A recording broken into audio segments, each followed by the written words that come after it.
कोलकाता घटना संदीप को उपरे खप्पा होई सुप्रीमकोर्ट नेले बड़ निष्पत्ति। सुप्रीमकोर्ट कहले ए कॉलेज प्रिंसिपल को फांसी हेले भी कम हेबो। कॉलेज प्रोफेसर को 14 वर्ष जेल नहीं तो फांसी हेबा नै सूचना।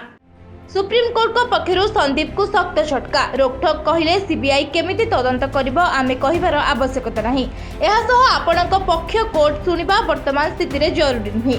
बहुचर्चित कोलकाता डाक्तर हत्या और दुष्कर्म मामला रे विवादीय होइछंती मेडिकल कॉलेज रो पूर्वतन अध्यक्ष संदीप घोष। कारण तांको जानतरे ही ए सब घटना होइतिला एवं मामला को से चापिबाकू चेष्टा करथिबा नै अभियोग भी आस्थिला। मामला बढ़िबा परे संदीप को प्रथमे निलंबन करा जायतिला, परे सीबीआई तांको गिरफ्त करथिला। तदंत नै कोलकाता हाईकोर्ट सीबीआई को दायित्व देबा परे एही कार्यानुष्ठान ग्रहण करा जायतिला। हाईकोर्ट रो राय को विरोध करी संदीप सुप्रीम कोर्ट रो द्वारस्थ होइथिबा बेले कोर्ट तांको आवेदन को खारज करिसेंती।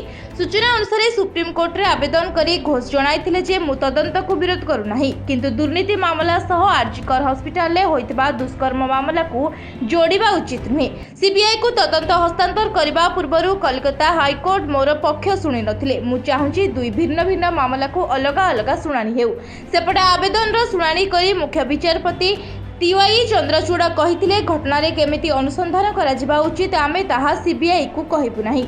कोर्ट रे शुणाणी भितरे से दिन ड्यूटी रे थिबा डाक्टर जे बयान देथिले ताहा चर्चा को आहुरी खोराक जोगाइछि। डाक्टर तापस प्रमाणिक बयान अनुसार अगस्त 9 तारिख राति रे इमरजेंसी विभाग रे से ड्यूटी करथिले। राति 11:45 रे किछि गोटे घटना घटिछि बोली ग्रुप रे सूचना पाइथिले। प्रथमे छाती रोग विभाग रे जणे महिला को मृत्यु होइतिबा सूचना पाइथिले तापस। हेले परदिन सकाळ 10टा बेले से विभागीय मुख्य कहिथिले जणे पीजी ट्रेनी डाक्टर को मृत्यु होइछि।